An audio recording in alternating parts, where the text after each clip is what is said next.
Hay secretos que no se esconden por miedo, se esconden por amor. Y otros porque decir la verdad habría destruido todo. Durante décadas, una de las dinastías más respetadas de la música mexicana vivió sostenida por un silencio perfecto. Un silencio tan bien cuidado que ni la fama, ni el dinero, ni los años lograron romperlo. Hasta que un solo documento lo cambió todo. Un testamento que no podía abrirse antes, una verdad que no podía decirse en vida, y una hija que nunca supo quién era realmente hasta ahora. Hoy te contamos la historia de cómo la última voluntad de Vicente Fernández no solo repartió una herencia, sino que reescribió una familia entera. Antes de continuar, si este tipo de historias profundas, humanas y reales te impactan, deja tu like, suscríbete al canal, activa la campanita de notificaciones para no perderte ningún episodio y escríbelo en los comentarios. ¿Desde qué ciudad y país estás viendo este video? Porque aquí, las leyendas no terminan cuando mueren, empiezan cuando la verdad sale a la luz. El calendario marcaba el mismo día en que el país entero había despedido a una leyenda.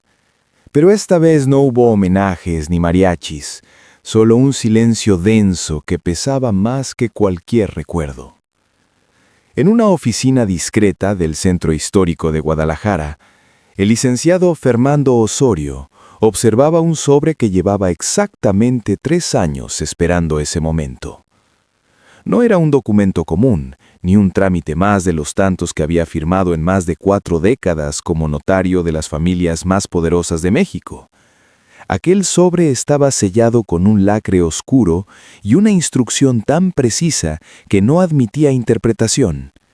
Abrirlo únicamente cuando se cumplieran 3 años exactos de la muerte de Vicente Fernández. Fernando sabía que al romper ese sello, algo irreversible iba a suceder. No se trataba solo de una herencia, sino de una verdad que había sido contenida durante décadas por decisión consciente. Afuera la ciudad seguía su ritmo normal, ajena a que en ese despacho una dinastía estaba a segundos de cambiar para siempre. Fernando tomó el teléfono con una pausa casi solemne, marcó un número que llevaba guardado desde hacía años y esperó. Cuando la llamada fue respondida, no hubo protocolo ni rodeos, solo una frase, clara, directa, imposible de ignorar. Al otro lado de la línea, una mujer escuchaba sin saber que su identidad estaba a punto de fracturarse. 3 años no habían sido un capricho, habían sido una cuenta regresiva. El tiempo necesario para que el duelo pasara, para que la figura del ídolo descansara, para que la verdad no destruyera en vida a quienes no estaban listos para escucharla. Ese día no se abría un sobre, se abría una historia que nunca debió contarse y que aún así tenía que ser revelada. El avión despegó con puntualidad, pero para Anelis el tiempo empezó a moverse de otra manera, como si cada minuto en el aire pesara más que el anterior.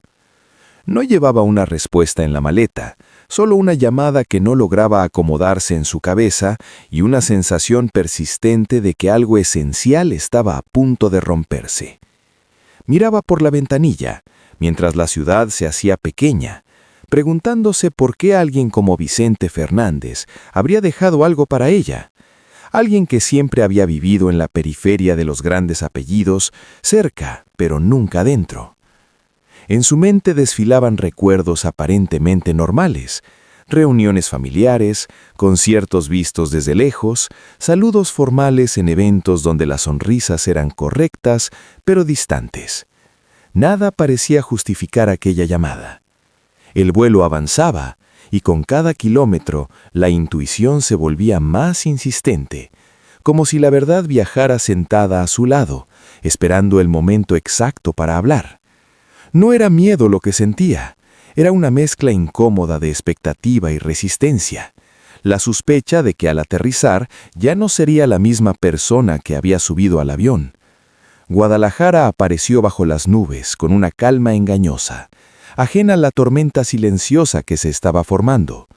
Al tocar tierra, entendió que no estaba viajando hacia una ciudad, sino a un punto de no retorno. Cada paso dentro del aeropuerto, cada llamada ignorada, cada pensamiento reprimido, la acercaban a un encuentro que no había buscado, pero que parecía haberla estado esperando desde hacía años. No sabía qué iba a recibir, ni si quería recibirlo, pero algo era seguro: ese viaje no tenía regreso emocional. A veces las historias más grandes no comienzan con una revelación, sino con un trayecto lleno de preguntas, donde lo único claro es que la verdad, cuando decide aparecer, no pide permiso. El despacho estaba en silencio absoluto cuando Annelies tomó el documento entre sus manos. Un silencio tan limpio que parecía preparado para contener algo que no debía decirse en voz alta. El cuero oscuro, las letras grabadas con precisión, el peso real del testamento contrastaban con la fragilidad del momento, porque no era solo un papel lo que estaba a punto de abrirse, era una vida entera sostenida durante años por medias verdades. El notario no habló, no hizo advertencias. Entendía que ciertas frases necesitan caer solas, sin preparación, sin anestesia. Cuando Annelies deslizó la primera página, no hubo música, no hubo dramatismo externo, solo una línea escrita con una claridad brutal que no dejaba espacio para interpretaciones ni matices. Bastó una sola frase para que todo lo aprendido hasta ese día empezara a resquebrajarse desde dentro. No era una dedicatoria emocional, no era un recuerdo afectuoso, no era una metáfora legal. Era una afirmación directa, seca, definitiva. Una declaración que transformaba su nombre, su origen y su lugar en el mundo en cuestión de segundos. El aire se volvió pesado, como si el cuerpo necesitara tiempo extra para aceptar lo que la mente acababa de leer. En ese instante, Annelies no pensó en dinero, ni en herencias, ni en apellidos. Pensó en su infancia, en las preguntas que nunca supo formular, en las explicaciones que siempre parecieron suficientes hasta que dejaron de serlo. La primera frase no explicaba nada, pero lo cuestionaba todo. Era el inicio de una verdad cuidadosamente postergada por décadas. Una verdad que Vicente Fernández decidió guardar hasta después de su muerte, como si solo entonces pudiera decirla sin destruir más de lo que ya había construido.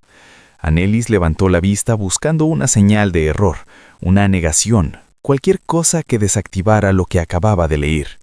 Pero no la hubo. Lo que estaba escrito no pedía ser creído, estaba ahí para ser aceptado. En ese exacto momento, antes de pasar a la siguiente página, Annelies entendió algo que le tomó años comprender del todo. Hay frases que no informan, sentencian, no cuentan una historia, la parten en dos, y una vez leídas, no existe manera de volver a la vida anterior. Después del impacto inicial, Annelies continuó leyendo con una mezcla de incredulidad y necesidad, como si cada línea fuera al mismo tiempo una herida y una explicación largadamente postergada. El documento no hablaba en términos ambiguos ni se refugiaba en recuerdos emocionales. Avanzaba con una precisión casi quirúrgica, fechas exactas, lugares concretos, decisiones tomadas bajo presión y silencios pactados para sobrevivir. No era una confesión improvisada, era un relato cuidadosamente construido para resistir cualquier duda futura. Cada página desmontaba la idea de un error aislado y revelaba, en cambio, una verdad sostenida durante décadas con disciplina, dinero y miedo. Allí estaba la cronología completa, una relación que nunca debió existir, un embarazo imposible de explicar públicamente y una decisión que cambió varias vidas sin que nadie pudiera reclamar nada. Annelies entendió que no estaba frente a una historia romántica ni a un simple secreto familiar. Estaba frente a un acuerdo silencioso entre adultos que eligieron proteger carreras, apellidos y legados, incluso a costa de una identidad ajena. El texto avanzaba y dejaba claro que nada había sido improvisado, ni el alejamiento, ni la distancia, ni siquiera la culpa. Todo estaba documentado, monitoreado, respaldado por transferencias, intermediarios y pruebas que no buscaban conmover, sino demostrar. Cuando aparecieron las referencias científicas, el tono cambió completamente, porque la emoción cedía su lugar a la certeza. Pruebas genéticas realizadas años antes, análisis de laboratorio, porcentajes que no apelaban a la fe, sino a la estadística. No había espacio para la negación, ni para la interpretación conveniente. El papel decía lo que el silencio había ocultado, y lo decía con la frialdad necesaria para que nadie pudiera desmentirlo. Anneli sintió que la verdad no estaba intentando ser amable, solo ser definitiva. En ese punto, comprendió por qué Vicente Fernández había esperado tanto para dejar este documento. Porque una verdad así no se entrega para ser discutida, se entrega para ser aceptada. Ya no se trataba de sentimientos, ni de versiones, ni de recuerdos cruzados. Se trataba de hechos, comprobables, que colocaban su vida en un lugar completamente nuevo. La verdad documentada no pedía perdón ni explicaciones, simplemente existía, sólida, incontestable, y avanzaba página tras página hacia una consecuencia inevitable. Nada volvería a ser igual después de leerla. Cuando Annelies avanzó en la lectura, el tono del documento dio un giro que nadie habría anticipado, porque ya no hablaba solo de origen ni de silencio. Hablaba de consecuencias reales y de una decisión que alteraría el equilibrio de una de las familias más poderosas del espectáculo. La herencia no aparecía como un gesto simbólico ni como una compensación tardía. Estaba descrita con una precisión que revelaba planificación, cálculo y una voluntad innegociable. No era una carta emocional, era una redistribución consciente del legado de Vicente Fernández. Cada bien estaba detallado como si el autor supiera exactamente el impacto que tendría al hacerse público, como si hubiera aceptado que después de su muerte ya no podía proteger a nadie del todo. Propiedades, derechos, objetos personales cargados de historia. Y en el centro de todo, un nombre que hasta ese momento pertenecía a otro apellido. El documento dejaba claro que esta herencia no buscaba castigar a unos ni privilegiar a otros. Buscaba reconocer lo que durante décadas se negó en silencio. Para Annelies, la cifra era abrumadora, pero el peso no estaba en el dinero, estaba en lo que representaba: ser nombrada, ser incluida, ser reconocida sin condiciones. El momento más difícil no fue leer los montos ni imaginar titulares, fue entender que esa decisión iba a obligar a todos a mirarla de otra manera. La herencia incluía espacios que habían sido sagrados para una familia entera, lugares cargados de memoria, música y poder simbólico, como el icónico rancho Los Tres Potrillos, un sitio que nunca había sido pensado para ella, pero que ahora llevaba su nombre escrito de forma legal e irreversible. Annelies comprendió que aceptar esa herencia no era solo firmar documentos, era asumir un lugar que jamás pidió, pero que ahora le pertenecía. La voluntad era clara, no había margen de interpretaciones ni negociaciones emocionales. Lo que estaba escrito debía cumplirse. En ese instante entendió que la herencia más pesada no era material, era el impacto de existir oficialmente en una historia donde siempre había sido una nota al margen. Porque cuando una verdad se reconoce con bienes, apellidos y territorio, deja de ser un secreto y se convierte en un hecho imposible de borrar. La revelación no tardó en salir del ámbito privado, y cuando lo hizo, la historia dejó de ser íntima para convertirse en un campo de batalla. En cuanto el testamento fue presentado ante el juez, comenzaron los movimientos calculados, las reuniones urgentes y los comunicados medidos al milímetro. No se discutía solo dinero, se discutía poder, legado y control de una narrativa que durante décadas había sido intocable. Los abogados de la familia Fernández reaccionaron con rapidez, cuestionando tiempos, estados de salud y la lucidez de Vicente Fernández al momento de firmar el documento, insinuando que la voluntad podía haber sido influenciada o redactada bajo condiciones médicas que la invalidaran. Cada argumento estaba diseñado para sembrar duda, no para negar frontalmente, sino para ganar tiempo. Fernando Osorio respondió con hechos fríos y verificables, certificaciones médicas independientes, testigos presenciales, fechas exactas y un historial legal que demostraba que el testamento había sido preparado con absoluta conciencia.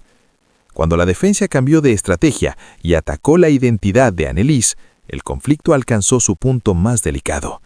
Se pusieron en duda las pruebas genéticas, se habló de errores de laboratorio, de posibles manipulaciones, como si la ciencia también pudiera ser negociable.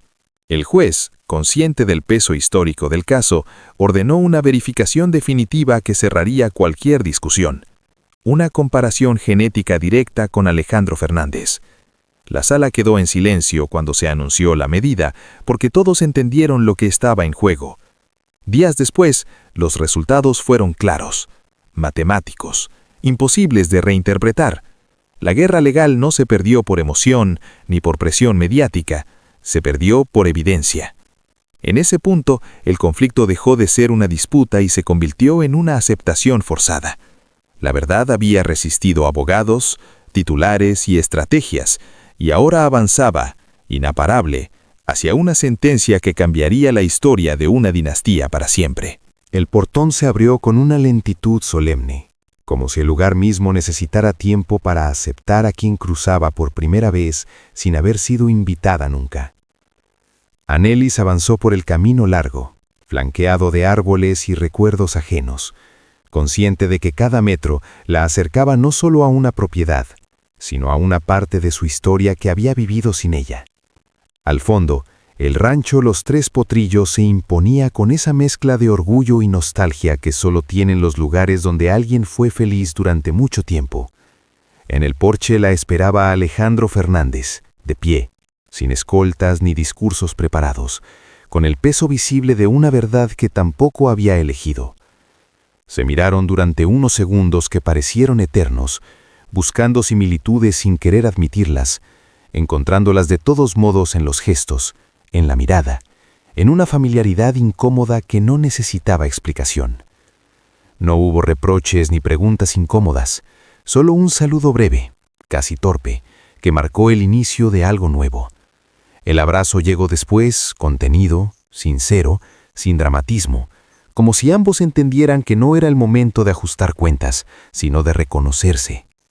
Dentro de la casa las paredes hablaban por sí solas. Fotografías, discos, sombreros, premios, todo recordaba a un padre que había sido central para uno y ausente para la otra. Alejandro habló con honestidad, sin esconder su enojo ni su cansancio, pero dejando claro algo esencial. La culpa no estaba frente a él. Anelis escuchó sin interrumpir, consciente de que ese encuentro no buscaba cerrar heridas, sino evitar que se abrieran nuevas. Caminaron juntos por el rancho, compartiendo historias que nunca habían sido dichas en voz alta, entendiendo que la sangre explica el vínculo, pero no garantiza el afecto.